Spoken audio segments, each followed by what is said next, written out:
You ask Tiger to solve. This deals with linear equations with one unknown. The final result is x equals 6. Let's solve it step by step.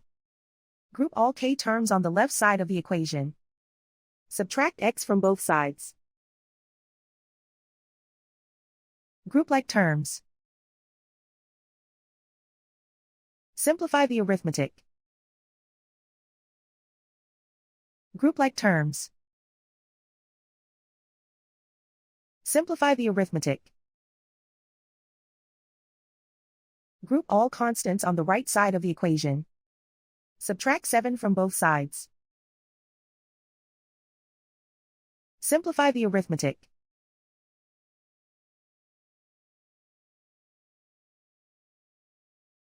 Isolate the k.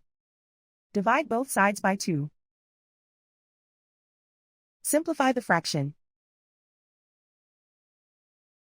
Find the greatest common factor of the numerator and denominator.